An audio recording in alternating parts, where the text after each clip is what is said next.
I am one of those crazy dungeon masters that will accept a background, but not more than a page.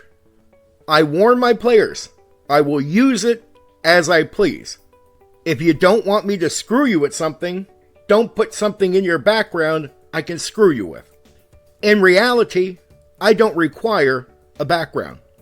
What I am looking to inspire in a player is to come up with some idea of who their character is before they go into character creation. First, I want that to guide them as they create the character.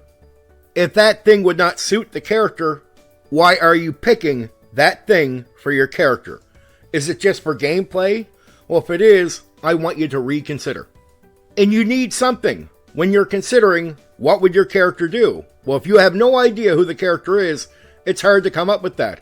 All you'll really do in most cases is decide what you would do.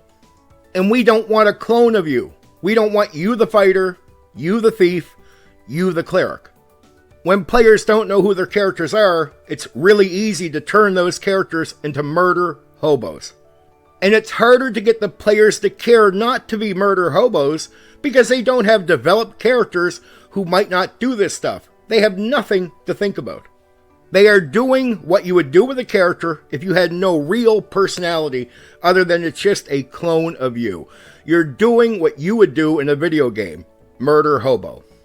Now, is there a minority of players out there that could skip the background, skip all that, and still develop a unique personality? Yes, but in my experience, over 90% of players in the hobby are not like that. So here's what I would tell any dungeon master, especially those who don't care for backgrounds. If nothing else, get your players, before they make their characters, to come up with some idea, a simple idea, of who the character is, separate from themselves. And if you're going to allow a background, don't just ignore it, and don't accept more than one page. But be open to it. I would suggest that because it makes many players feel more invested. And that inspiration, even if the background doesn't matter, the inspiration it brings to a player to think, hey, I'm more invested in this, I want to get more out of this. That can inspire players to play better that would have murdered hobo otherwise.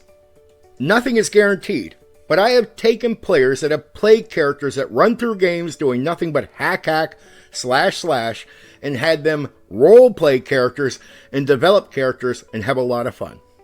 Yes, I get it. What happens in the game is more important, and that background probably won't influence the player all that much when it comes to developing who the character is. But what it might do is at least help the player get to the point where they're not just giving you some clone and they're giving you a unique character that they are developing. And if you're like me, it's a background, I'm going to read it, and if I think there's anything good in there to use, I'm going to take it and use it. Alright, there is some food for thought. For now, take care.